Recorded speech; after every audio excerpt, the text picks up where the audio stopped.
Hello students, आज class 10th exercise 3.2 question number 2 के बारे में डिस्कशन करेंगे। क्वेश्चन नंबर 2 जो है ये वर्ड प्रॉब्लम क्वेश्चन है।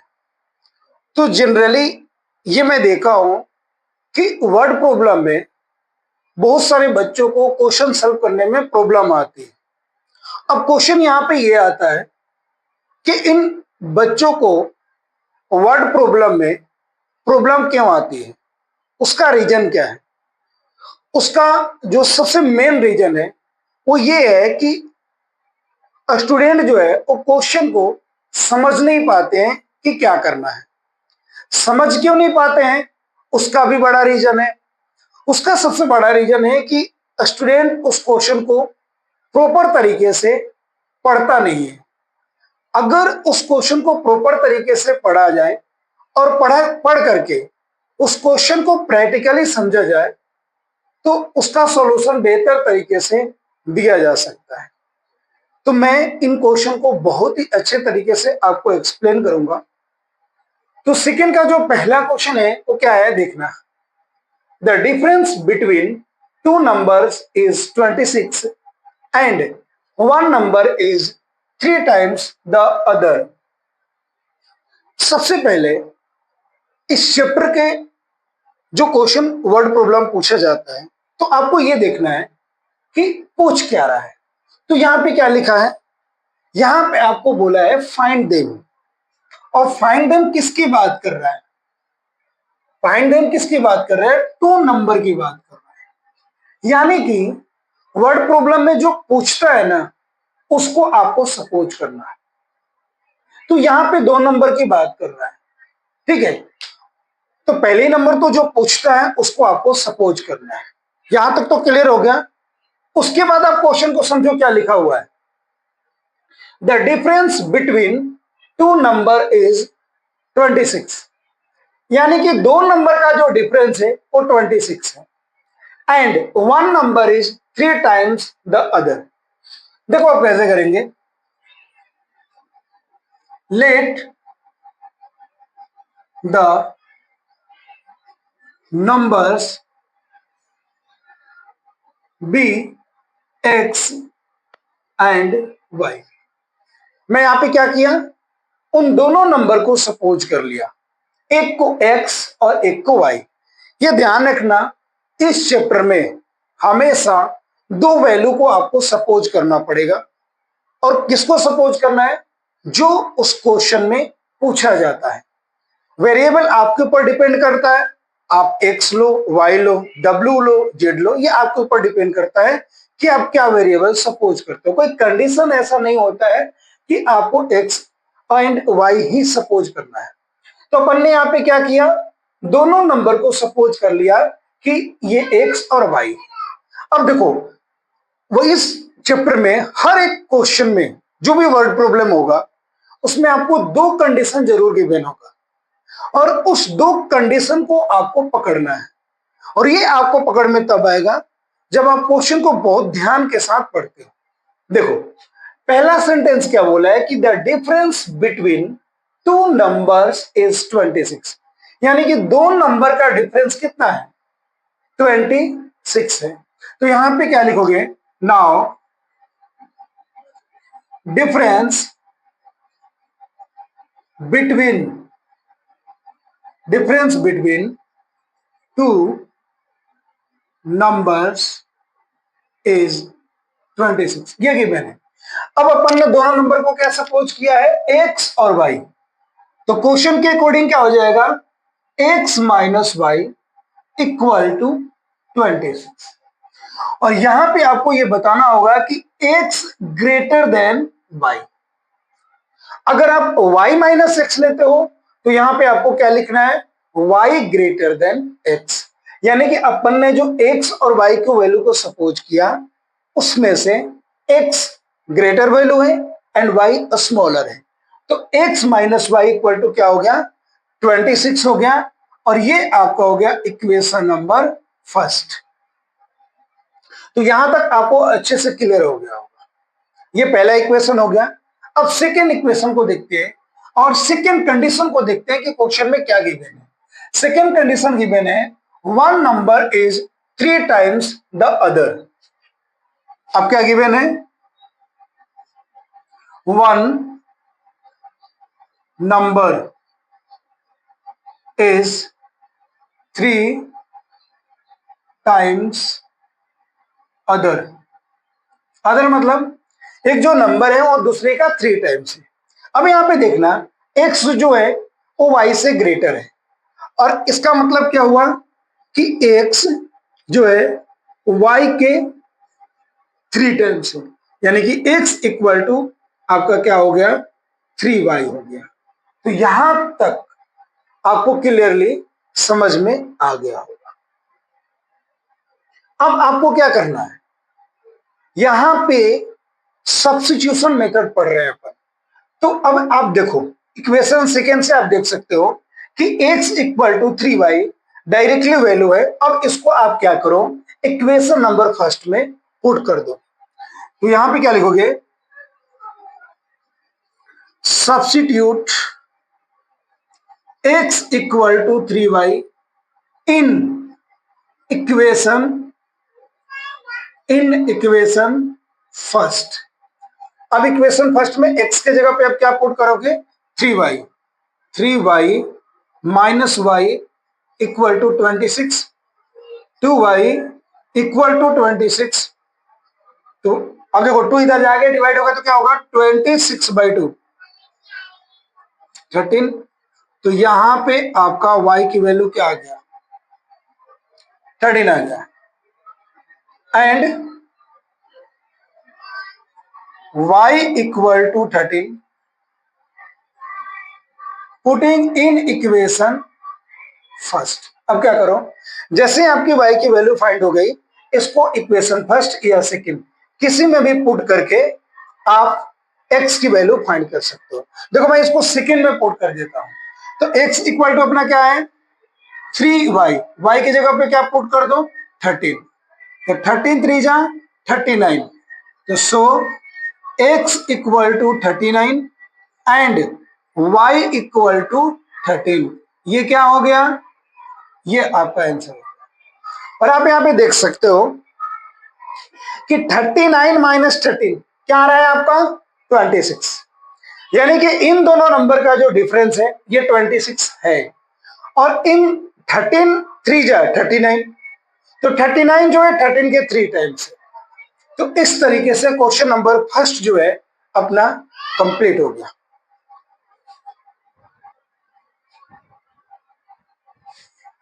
इसके बाद हम लोग क्वेश्चन नंबर सेकेंड को देखते हैं। क्वेश्चन नंबर सेकेंड क्या बोल रहा है, the larger of two supplementary angles exist the smaller by 18 degree find them. अब देखो ये क्वेश्चन तो बहुत सिंपल है, बट कुछ स्टूडेंट के साथ ये प्रॉब्लम आएगी कि इन क्वेश्चन में उनको ये पकड़ में नहीं आएगा कि सर दो कंडीशन कहां पे गिवन है। तो इसको थोड़ा सा बारीकी के साथ आप पढ़ोगे ना तो उस कंडीशन को आप समझ सकते हो। देखो यहाँ पे बात क्या किया जा रहा है, दो एंगल की बात किया जा रहा है। एक लार्जर एंगल की बात किया जा रहा है और एक स्मॉलर एंगल की बात किया जा रहा है। और यहां पे बोला है फाइंड देम, यानी कि उन दोनों एंगल के बारे में पूछा जा रहा है। तो आप क्या करोगे, मैं आपको पहले क्वेश्चन में भी बताया था और एवरी क्वेश्चन के लिए रूल बता रहा हूं कि जो पूछता है ना उसको सपोज करना है। तो यहां पे larger angle and smaller angle पूछा जा रहा है। तो आप यहां पे क्या लिखोगे, ध्यान देना, क्या अपन सपोज करेंगे, let the larger angle be x and smaller angle be y. इसको डिग्री लिखना है, x degree and y degree. अपन ने यहां पे क्या सपोज कर लिया कि लार्जर एंगल जो है वो एक्स डिग्री है एंड स्मॉलर एंगल जो है वाई डिग्री। अब इसमें कंडीशन देखो क्या लिखा है, the larger of two supplementary angle exist the smaller by 18 degree, यानी कि according to question, according to question क्या कंडीशन दिया हुआ है आप यहां पे ध्यान से समझो। लार्जर एंगल स्मॉलर से, एग्जिस्ट मतलब होता है अधिक, बड़ा, लार्जर एंगल स्मॉलर से 18 डिग्री अधिक है। अब इसको ध्यान से समझना आप। अगर मान लो एक ए है और बी है और ये इक्वेशन, अब जैसे मैं ये बोलूं कि ए का जो वेट है 40 केजी है और बी का जो वेट है 30 केजी है। ए का वेट 40 केजी है, बी का वेट 30 केजी है। तो यहां पे आप, ये कंडीशन क्या बताया जा रहा है कि ए बी से 10 केजी एग्जिस्ट है, यानी कि अधिक है। तो जब ये 10 केजी अधिक है तो ये इक्वल कब होगा? जब आप बी में 10 प्लस करोगे। तो इसको कैसे बोला जा सकता है कि ए का वेट बी के कंपैरिजन में 10 केजी एग्जिस्ट है, यानी कि अधिक है। तो जो स्मॉलर वाली वैल्यू होती है उसमें सपोज करना होता है, यानी कि जो लार्जर एंगल है x डिग्री है और स्मॉलर है y डिग्री। तो यहां पे क्या हो जाएगा, x equal to y plus 18 degree. उसके जस्ट बाद ये दोनों इक्वेशन, ये जो इक्वेशन है क्या करेगा, आपस में सेटिस्फाई होगा। अब देखो क्या करेंगे, y को अपन लेफ्ट हैंड साइड में लेकर के आएंगे तो क्या हो जाएगा, x minus Y equal to 18 degree. ये अपना हो गया कंडीशन नंबर फर्स्ट। तो यहां तक आपको समझ में आ गया। अब देखना, अब आप बोलोगे यार मेरे को तो दूसरा कंडीशन समझ में नहीं आ रहा है। तो देखो दूसरा कंडीशन इसमें साइलेंट है, यहां पे सप्लीमेंट्री एंगल की बात कर रहा है। अब क्वेश्चन आता है what is supplementary angle. Supplementary angle क्या होता है कि when the sum of two angle are 180 degree, जब दो एंगल का सम 180 डिग्री हो उसको सप्लीमेंट्री एंगल बोलते हैं। तो इसका मतलब यह हुआ कि इन दोनों एंगल का सम कितना है, 180 डिग्री है, यानी कि x plus y equal to 180 degree. यहां पे अपना दो इक्वेशन बन गया। अब यहां पे आपको अब सब्स्टिट्यूट करके x एंड y की वैल्यू फाइंड कर लो। तब क्या करेंगे, from equation first x minus Y equal to 18 degree. तो x इक्वल टू क्या हो गया आपका, y equal to, x equal to हो गया y प्लस 18 डिग्री। अब इसको इक्वेशन 2 में सब्स्टिट्यूट करेंगे। Substitute x equal to y plus 18 degree in equation second. ये आपको मेथड ऑलरेडी बहुत ही बढ़िया से एक्सप्लेन कर दिया हूं। अब फर्स्ट इक्वेशन से x की वैल्यू को सेकेंड इक्वेशन में पुट करना है।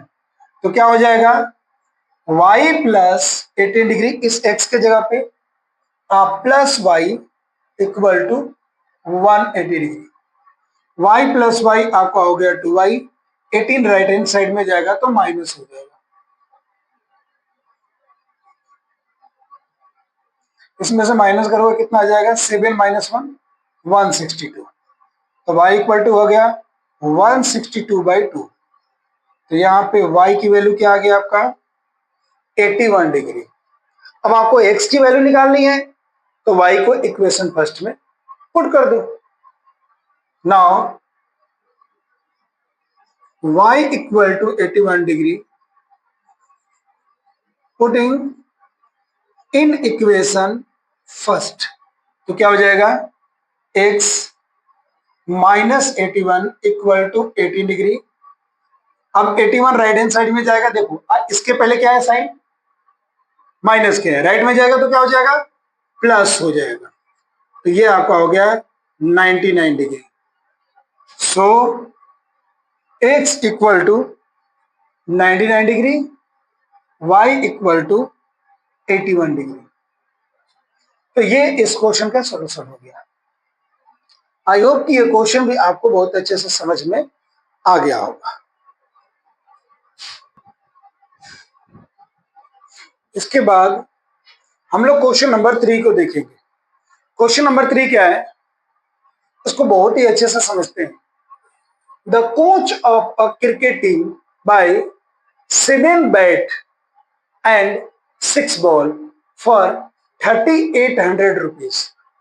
Later, she buy 3 bat and 5 ball for 1750 rupees.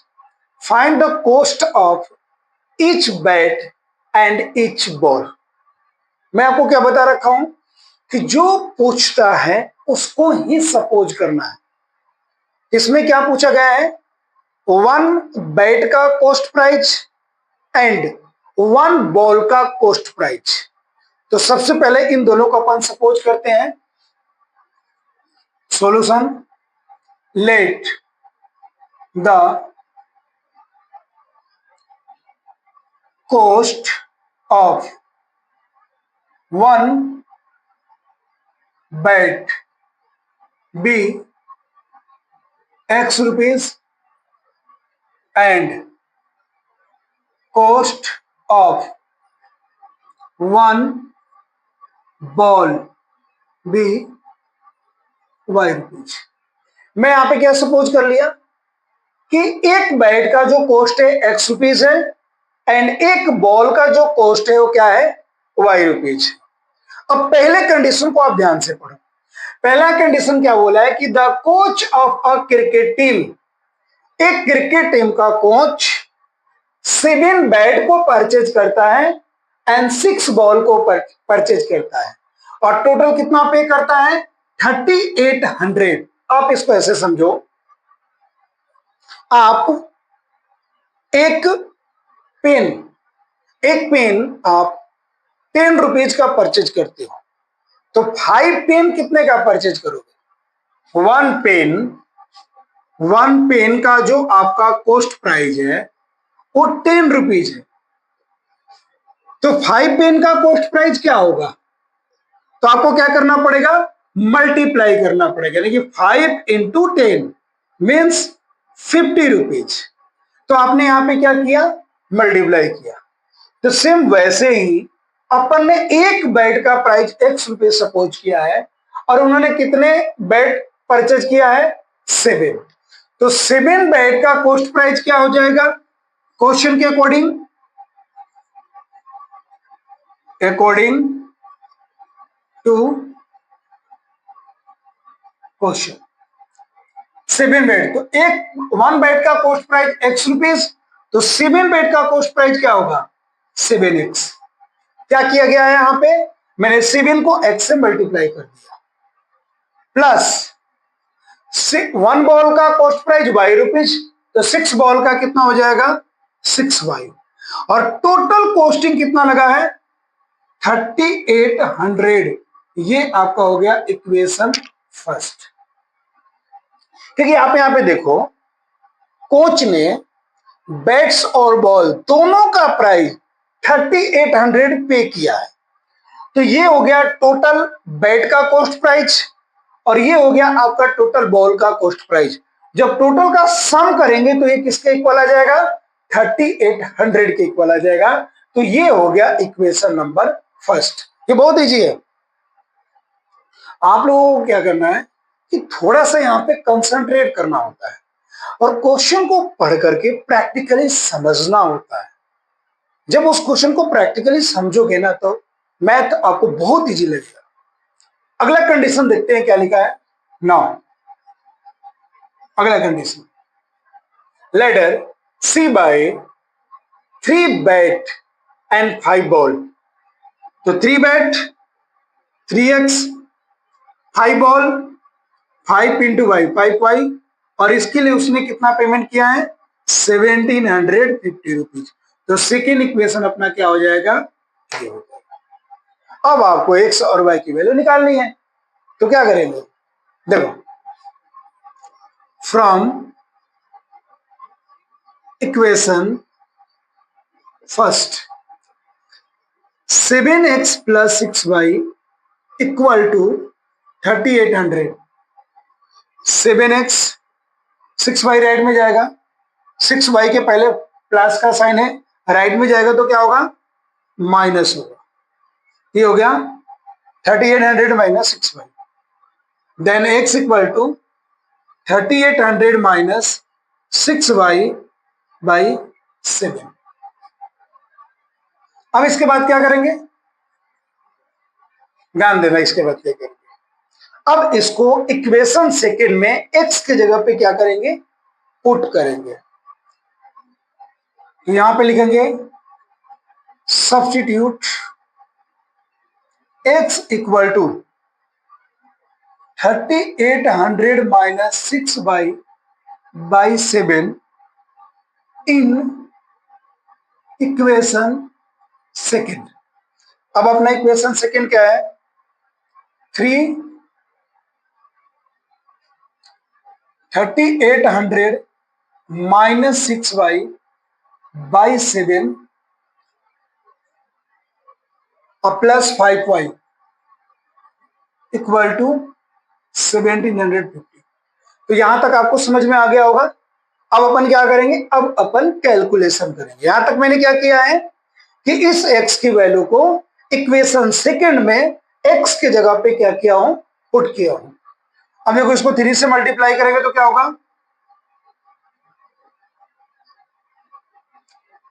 8 3 जा 24 के 2 माइनस 6 3 जा 18y by 7 plus 5y equal to 750। अब इसका एलसीएम लेंगे,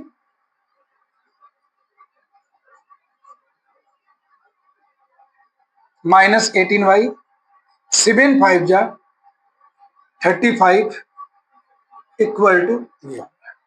अब इसको कैलकुलेशन करेंगे 11400 माइनस, अब देखो यहाँ पे माइनस 18y है प्लस 35y है, तो इसको कैलकुलेट करेंगे तो क्या हो जाएगा, ये हो जाएगा plus 17y equal to 750 into 7।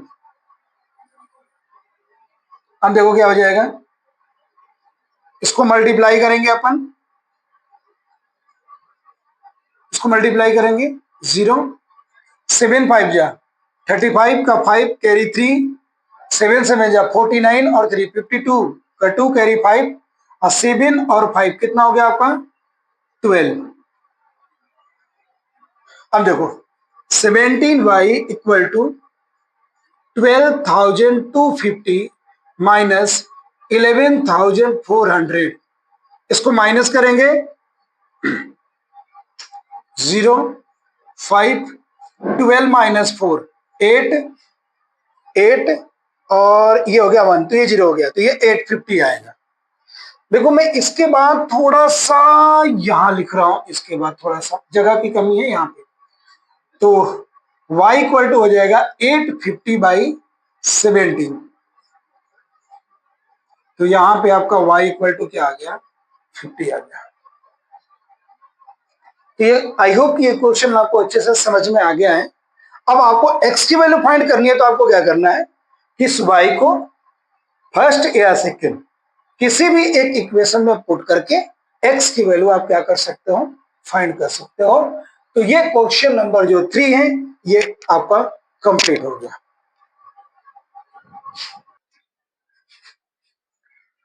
इसके बाद अपन क्वेश्चन नंबर 4 को देखेंगे। क्वेश्चन नंबर क्या है, क्वेश्चन नंबर 4 क्या है, इसको बहुत ही ध्यान के साथ पढ़ेंगे। देखने में आपको बहुत ही बड़ा क्वेश्चन लग रहा है, बट ये बहुत इजी क्वेश्चन है, आप ध्यान से समझना। The taxi charge in a city consist of a fixed charge together with the charge for the distance covered. For a distance of 10 kilometer, the charge paid is 105 rupees, and for a journey of 15 kilometer, the charge paid is 155 rupees. What are the fixed charge and the charge per kilometer? How much does a person have to pay for traveling a distance of 25 kilometer? अब यहाँ पे आप ध्यान से देखना, आजकल आपने ओला, उबर और रैपिडो के बारे में सुना होगा। सुना क्या होगा, आप लोग ट्रेवल भी कर रहे होंगे। अब यहाँ पे देखो क्या होता है कि ये जो ओला उबर जो होता है या और भी कोई कैब होता है, ये किस कंसेप्ट पे काम करता है, ये किस कंसेप्ट पे काम करता है, इसको आप ध्यान से समझना। ये आप अगर इसको बुकिंग करते हो और आप एक पर्टिकुलर प्लेस पे इसको बुलाते हो तो क्या होता है, उसका एक फिक्स अमाउंट होता है, एक फिक्स चार्ज होता है जो आपको पे करना होता है, चाहे आप कहीं जाओ या मत जाओ। और उसके बाद इनका पर किलोमीटर एक चार्ज होता है कि उसके बाद आप जितने किलोमीटर डिस्टेंस जाओगे उतने किलोमीटर का आपका चार्ज काउंट किया जाएगा, जो आपको बाद में पे करना पड़ेगा। यानी कि एक तो होता है फिक्स चार्ज, एक होता है पर किलोमीटर चार्ज। यानी कि अगर आप कोई टैक्सी को बुक करते हो तो उसका एक तो बुकिंग का चार्ज आपको देना पड़ेगा, और उसके जस्ट बाद आप जितने किलोमीटर की ट्रेवलिंग करते हो पर किलोमीटर का चार्ज आपको एक्स्ट्रा पे करना पड़ेगा। और डिपेंड करता है कि टैक्सी वाला पर किलोमीटर चार्ज क्या चार्ज करता है आप पे। सेम ये क्वेश्चन उसी टाइप का है। तो यहां पे बोला जा रहा है कि एक फिक्स चार्ज है और एक पर किलोमीटर चार्ज है, उसको आपको बताना है। तो देखो क्या करेंगे, सबसे पहले सपोज करेंगे let the fixed charge be x rupees, fix charge be x rupees, and per kilometre charge be y रुपये। यहां पे मैंने क्या सपोज कर लिया कि जो उस टैक्सी का फिक्स चार्ज है वो एक्स रुपया है और पर किलोमीटर चार्ज क्या है, वाई रुपीज है। पहला कंडीशन देखना, पहला कंडीशन कहां पे है, आप ध्यान से देखना। यहां पे लिखा है पहला condition, for a distance 10 kilometre the charge paid is 105। यानी कि टैक्सी 3 किलोमीटर डिस्टेंस पे कितना चार्ज कर रही है, 105 रुपीज। तो देखना, according to question, according to question कितने किलोमीटर की बात किया जा रहा है, 10 किलोमीटर का, तो उसको एक्स रुपीज तो पे करना ही पड़ेगा। अब कितने किलोमीटर जा रहा है, 10 किलोमीटर, तो 1 किलोमीटर का चार्ज कितना है, वाई रुपीज, तो 10 किलोमीटर का चार्ज कितना हो जाएगा, 10 वाई, और टोटल कॉस्ट कितना पे कर रहा है, 105। तो ये हो गया पहला इक्वेशन। आई होप कि आप सभी को बहुत ही अच्छे से समझ में आ गया। अब देखो सेकेंड कंडीशन क्या बोला है कि एंड फॉर अ जर्नी, देखो सेकेंड कंडीशन देखो, and for a journey of 15 kilometre the charge paid is 155 rupees. तो अब यहां पे अपन क्या करेंगे, सेकेंड कंडीशन से सेकेंड इक्वेशन पता करेंगे। सेकेंड कंडीशन क्या बोल रहा है कि अगर टैक्सी 15 किलोमीटर डिस्टेंस जा रहा है तो कितना चार्ज कर रहा है, 155 रुपीज। तो देखो इस कंडीशन में भी वो फिक्स चार्ज लेगा एक्स, और 15 किलोमीटर का क्या हो जाएगा, 15 वाई इक्वल टू 155 हो जाएगा। ये आपका हो जाएगा सेकेंड इक्वेशन। देखो आगे भी क्वेश्चन है, बट सबसे पहले अपन क्या करेंगे, फिक्स चार्ज को फाइंड करेंगे एंड पर किलोमीटर चार्ज को फाइंड करेंगे, और उसके जस्ट बाद आगे के क्वेश्चन देखेंगे कि क्या करना है। तो अब देखो क्या करेंगे, from equation first, from equation first क्या हो जाएगा, x plus 10y equal to 105, then x equal to 105 minus 10y। तो यहां से x की वैल्यू क्या हो गई आपका ये। अब इसको देखो क्या करेंगे, इसको इक्वेशन सेकेंड में पुट करेंगे, substitute x equal to 105 minus 10y in equation second. अब सेकेंड इक्वेशन क्या है, x, तो सेकेंड इक्वेशन में x की जगह पे क्या पुट करेंगे, इसको, तो 105 minus 10y plus 15y equal to 155। अब देखो इसको कैलकुलेशन करते हैं, तो 105 माइनस 10y ये क्या हो गया आपका, प्लस 5y इक्वल टू 155। इसको राइट हैंड साइड में लेकर के जाएंगे तो माइनस होगा, 5y इक्वल टू क्या हो गया 50। 155 में से 105 को माइनस करेंगे तो क्या आएगा 50, y इक्वल टू क्या आ गया 50/5 10। यानी कि टैक्सी का पर किलोमीटर चार्ज कितना है 10 रुपीज है। अब फिक्स चार्ज फाइंड करेंगे तो इसको क्या करेंगे अपन, इक्वेशन फर्स्ट में पुट करते हैं, y equal to 10, putting in equation first, तो क्या है x plus 10 into 10 equal to 105, और ये 10 इंटू 10 100 हो जाएगा, इधर गया तो माइनस हो गया, तो x की वैल्यू क्या आएगा 5 रुपीज। यानी कि उसका फिक्स चार्ज जो है 5 रुपीज है और पर किलोमीटर जो चार्ज हो क्या है 10 रुपीज है। अब देखो यहां पे क्या बोला जा रहा है आगे,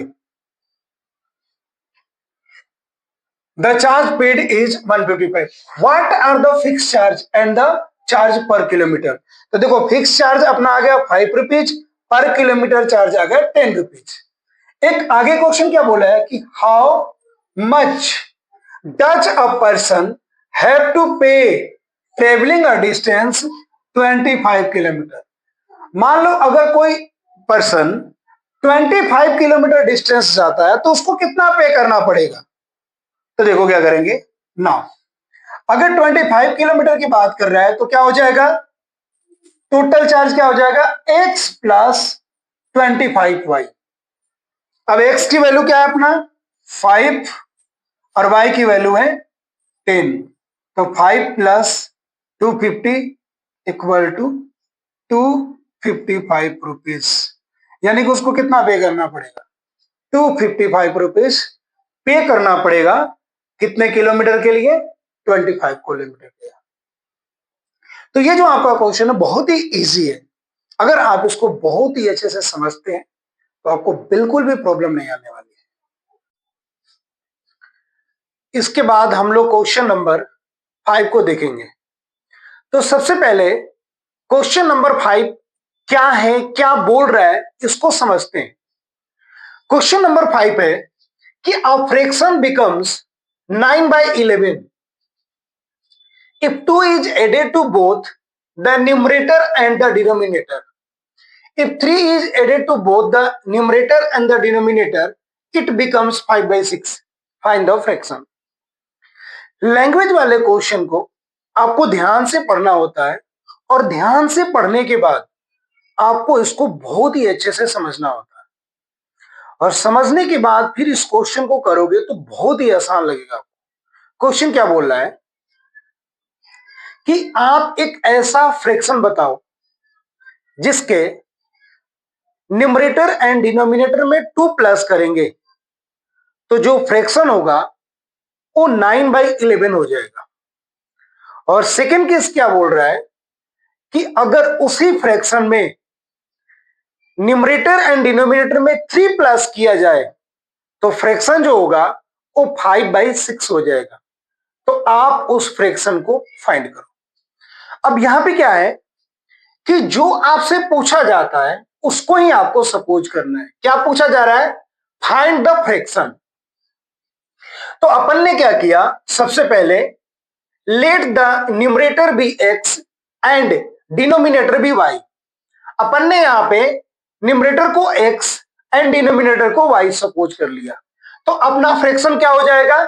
अपना फ्रैक्शन हो जाएगा एक्स बाई वाई। ओके, अब देखो पहला जो इसमें केस बोल रहा है, पहला जो कंडीशन बोल रहा है, पहले अपन उसको करेंगे। ध्यान देना आप, अकॉर्डिंग टू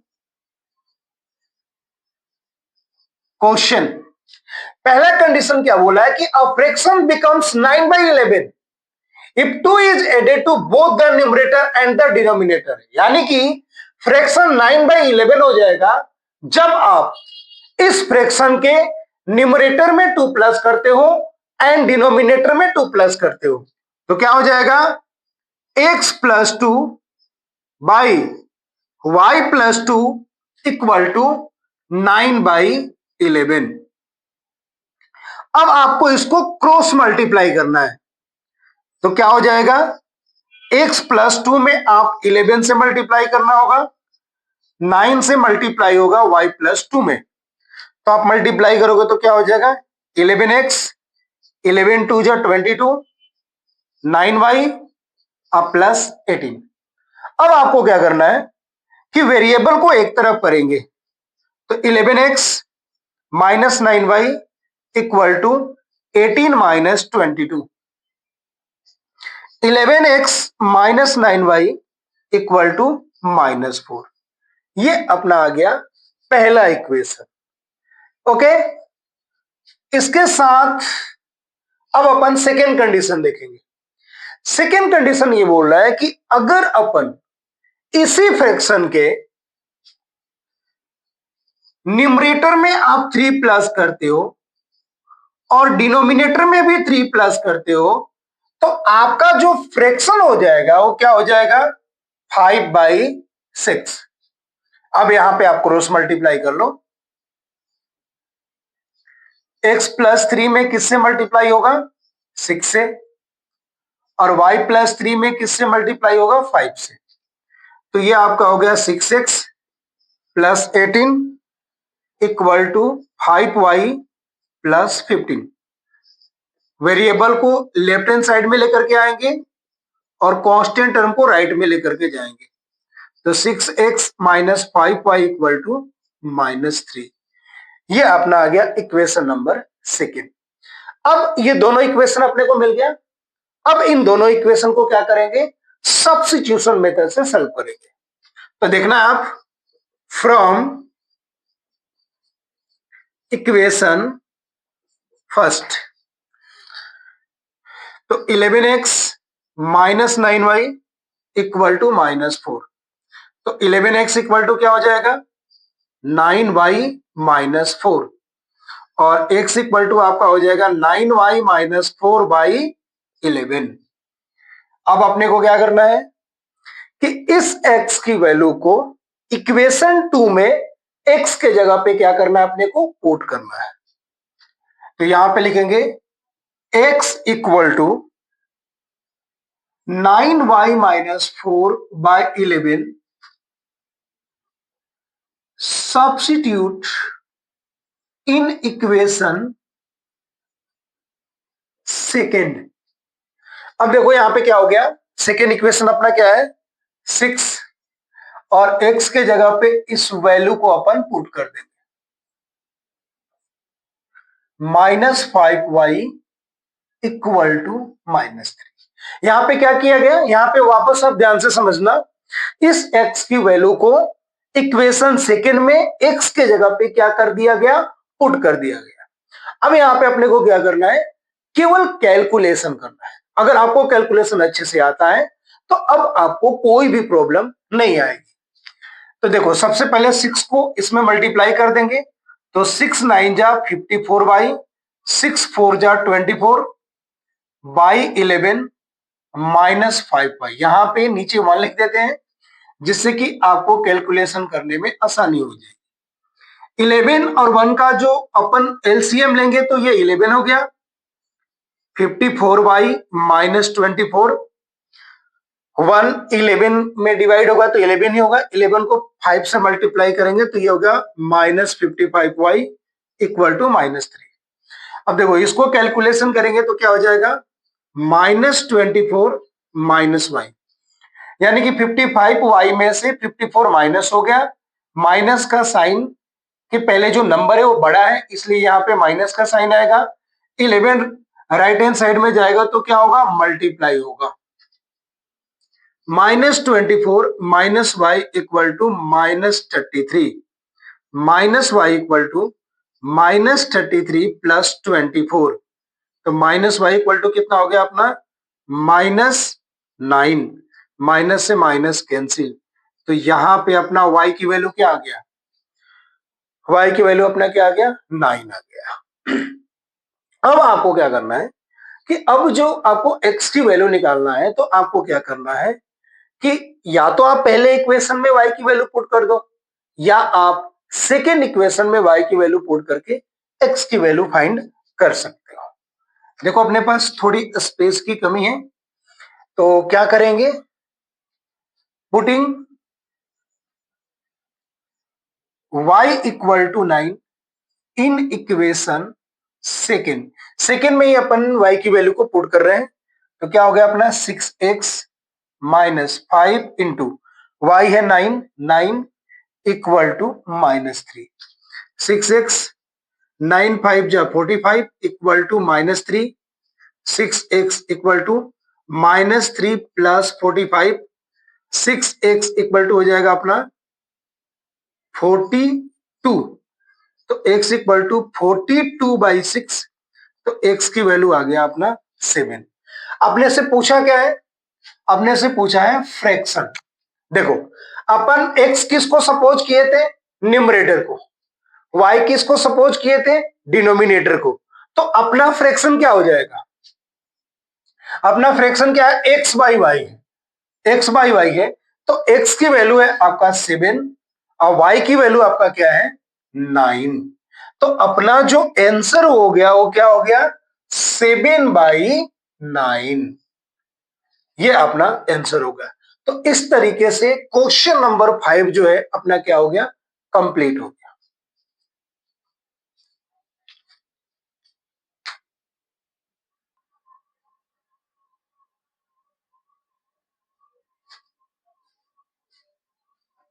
इसके बाद हम लोग क्वेश्चन नंबर 7 को क्वेश्चन नंबर 6 को देखते हैं और क्वेश्चन नंबर 6 एक्सरसाइज 3.2 का लास्ट क्वेश्चन है। क्वेश्चन बहुत ही इंपॉर्टेंट क्वेश्चन है और बहुत ही इंटरेस्टिंग क्वेश्चन है और बहुत ही इजी क्वेश्चन है। बस आपको क्या करना है कि इस क्वेश्चन को आपको बहुत ही अच्छे से समझना है। पहले क्वेश्चन को आप ध्यान से पढ़ना है। क्वेश्चन क्या बोल रहा है, 5 ईयर हेंस, 5 ईयर हेंस का यहाँ पे मीनिंग क्या हुआ, 5 ईयर हेंस का मतलब यहाँ पे क्या हुआ, 5 साल बाद। The age of Jacob will be 3 times that of his son, यानी कि 5 साल बाद जैकब अपने बेटे के एज का 3 times था, मतलब हो जाएगा 5 साल बाद जैकब अपने बेटे के एज का 3 times हो जाएगा।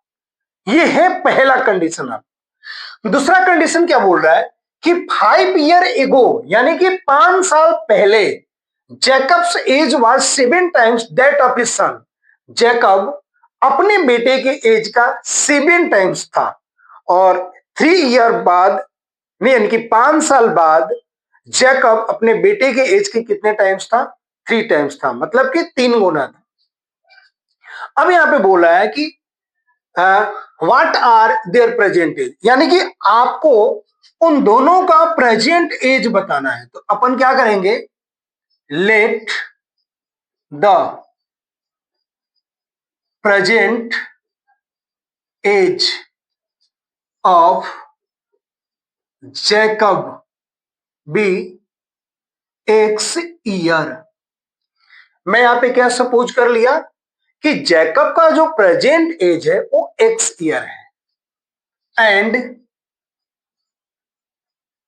Present age of his son be y year। यानी कि यहां पे मैं ये सपोज कर लिया कि जैकब का जो प्रेजेंट एज है एक्स ईयर है एंड उसके सन का जो प्रेजेंट एज है वाई ईयर है। सबसे पहले अपन यहां पे पहला कंडीशन देखेंगे। पहला कंडीशन क्या बोला है, 5 ईयर हेंस। देखो तो सबसे पहले यहां पे लिखेंगे 5 ईयर हेंस। 5 ईयर हेंस का मतलब यहां पे क्या हुआ, 5 साल बाद।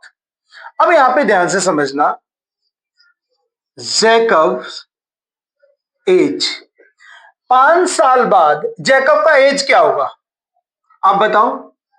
x+5। जैसे मान लो मेरा अभी प्रेजेंट एज 30 ईयर है, तो 5 ईयर बाद यानी 5 साल बाद मेरा एज क्या हो जाएगा, 30 + 5 35। तो सेम उसी टाइप से जैकब के प्रेजेंट एज को अपन ने x ईयर सपोज किया है, तो आफ्टर 5 ईयर जैकब का जो एज हो जाएगा वो क्या हो जाएगा, x+5। वैसे ही हिज सन्स एज, उसके सन का आफ्टर 5 ईयर एज क्या हो जाएगा, y+5। अब कंडीशन क्या बोला है कि the age of Jacob will be 3 times that of his son. यानी कि जैकब का जो एज है उसके सन के एज का कितना टाइम्स है, 3 टाइम्स है। अब उसके सन में अगर 3 से मल्टीप्लाई करोगे तो ये जो एज है ये जैकब के एज के इक्वल हो जाएगा। अब यहां पे आपको केवल कैलकुलेशन करना है। तो ये हो गया 3y आप +15। 3y को इधर लाएंगे तो माइनस हो जाएगा, अब 5 राइट में जाएगा तो ये माइनस का sign, x - 3y equal to क्या हो गया, 10 हो गया। ये आ गया आपका पहला इक्वेशन। ओके, अब इसके बाद अपन क्या करेंगे, सेकेंड कंडीशन को देखते हैं। सेकेंड कंडीशन में क्या बोला है, 5 ईयर एगो। 5 ईयर एगो, तो 5 ईयर एगो का मतलब यहां पे क्या हुआ, 5 साल पहले। तो मैं अभी अगर मेरा प्रेजेंट एज 30 ईयर है तो 5 ईयर एगो मेरा प्रेजेंट एज क्या होगा, 25। ओके, तो अब यहां पे जैकब का एज निकालेंगे, जैकब्स एज। तो जैकब का एज क्या हो जाएगा, x - 5 ईयर। वैसे ही हिज सन्स एज क्या हो जाएगा, y - 5 ईयर। अब कंडीशन क्या बोल रहा है कि जैकब जो है आज से 5 साल पहले अपने बेटे के एज का 7 टाइम्स था। इट मीन्स ये जो x - 5 है और 7 से उसके सन के एज में मल्टीप्लाई करेंगे तो इक्वल हो जाएगा। तो x - 5 equal to 7y - 35। 7y को लेफ्ट में लाते हैं तो ये माइनस हो जाएगा, 5 राइट में जाएगा तो प्लस हो जाएगा। तो x - 7y इक्वल टू -30। यहां तक आपको समझ में आया, यहां तक कोई प्रॉब्लम नहीं है ना, ठीक है। अब देखो अपना 2 इक्वेशन बन गया। अब यहां से अपन को इन दोनों इक्वेशन को क्या करेंगे, सॉल्व करेंगे और सॉल्व करके x एंड y की वैल्यू फाइंड कर लेंगे। तो अब यहां पे क्या करेंगे, फ्रॉम इक्वेशन फर्स्ट। तो अपना फर्स्ट इक्वेशन क्या है, x - 3y इक्वल टू 10। तो x इक्वल टू अपना क्या हो जाएगा, 3y + 10।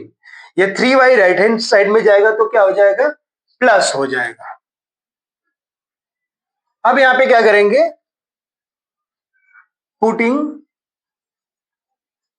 x equal to 3y + 10 in equation second.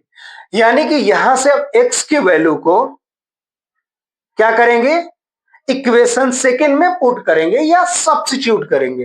तो देखो x की जगह पे क्या लिखेंगे, 3y +10 -7y इक्वल टू -30। अब यहां पे क्या हो जाएगा, 3y -7y, तो ये अपना हो गया 10 -4y इक्वल टू -30।